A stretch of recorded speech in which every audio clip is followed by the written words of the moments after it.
الاول دلوقتي انت تمشي في الشوارع تشوف الناس قد ايه فرحانين، قد ايه الابتسامه على وشهم، عارف احساس ان كرامتك رجعت تاني.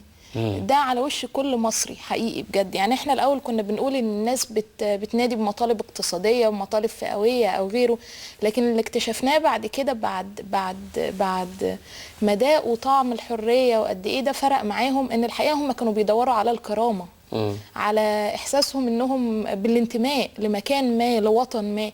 ده احنا كنا مفتقدينه بشده. كم حد كان فكر يسيب مصر ويسافر؟ كم حد فكر انه يغير من شكل حياته، او حتى او كم حد كان مستسلم كمان للامر الواقع؟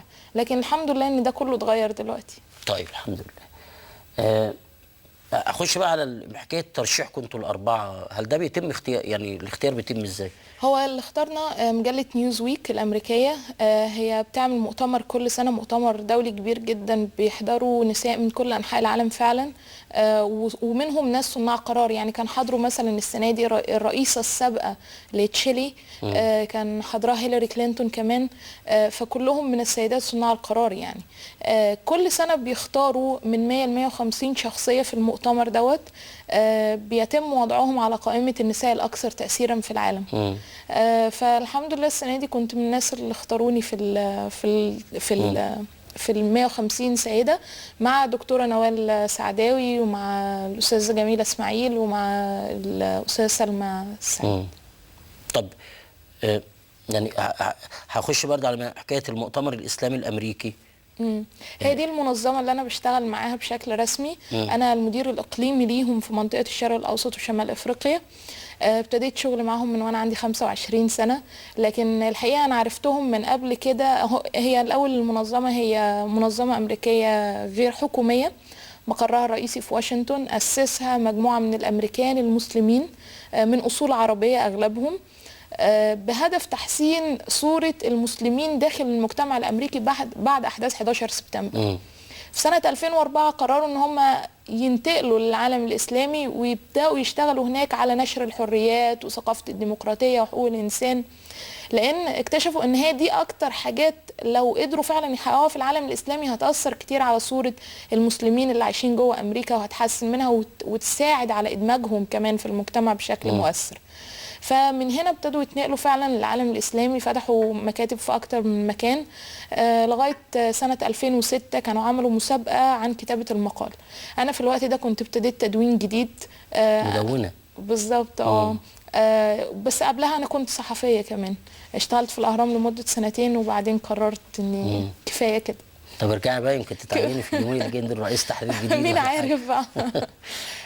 فقدمت في مسابقة المقال وفزت فيها فعلا بجائزة عن مقال كتبته بعنوان الأغلبية المضطهدة في بلادي. كنت بتكلم فيه عن المرأة وإن إزاي بيتم تهميشها، وإن هي ملهاش دور حقيقي بالرغم من إن هي غالبية المجتمع المصري. ففزت بالمقال، ومن هنا ابتدت علاقتي بالمنظمة لغاية سنة 2007. طلبوا مني إن ليه ما نفتحش مكتب إقليمي، وطلبوا مني ان انا اللي اديره. فكانت طبعا مفاجاه، يعني انا كنت 25 سنه ساعتها، فكانت صدمه. مش صدمه، هي حاجه حلوه الحقيقه.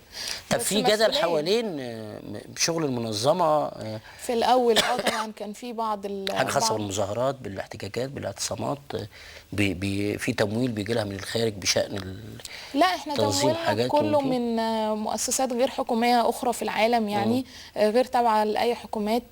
كمان احنا المكتب هنا مش مسؤول عن انه يجيب تمويل، يعني المكتب بتاع واشنطن هو اللي بيصرف على كل المكاتب او الفروع بتاعه المنظمه. يعني انت معظم الوقت موجوده في القاهره؟ بالظبط. هو سفر كتير، بس حاجه صعبه جدا.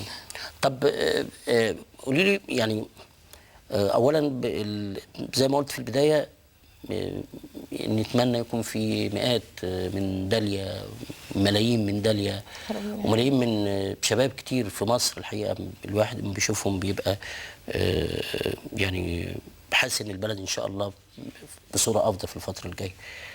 ليكي يعني حاجه كده بصلها، طموح شايفاه بعد الانفتاح اللي بيحصل ده؟ يعني هتمسك رئيس دوله؟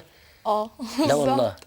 بالظبط. بس ده قدامي 11 سنة عبال ما يتحقق. أنا دلوقتي 29 سنة وحضرتك عارف القانون مش أقل من 40 يعني. فقدامي شوية يعني عبال ما ده يتحقق. لا يعني انت عايزه تترشحي لرئاسه الجمهوريه؟ حقيقي أقول لحضرتك حاجة، يوم الاستفتاء اللي هو الاستفتاء على الدستور، أنا عملت مع نفسي استفتاء من نوع خاص يعني. أنا وناس متدربين معايا في المنظمة طلبت منهم يعملوا ده. عملنا رحنا 3 أماكن هم وسط البلد وشبرا ومدينة نصر. سألنا الناس في اللجان اللي موجودة هناك سؤال واحد وبسيط جدا: تقبل إن في يوم من الأيام تشوف رئيسة بلدك واحدة ست؟ سألنا 1300 واحد، 482 منهم كانوا ستات، والنتيجة كانت 100% قالوا لا. مصدوم طبعا. انت بتتحدي بقى. بالظبط. فهو يعني هي كويس ان انا لسه قدامي وقت، ده ممكن نلحق نغير فيه عقليات الناس بالضغط، بالتعليم، بالتوعية.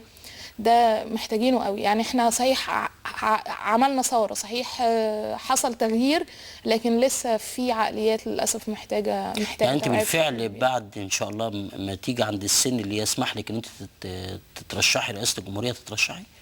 مش هتردد حتى لو ما فزتش يعني، بغض النظر عن النتيجة هتكون ايه، بس دايما لازم حد يكسر التابو، عارف ازاي يعني، لازم حد ياخد الخطوة الأولى.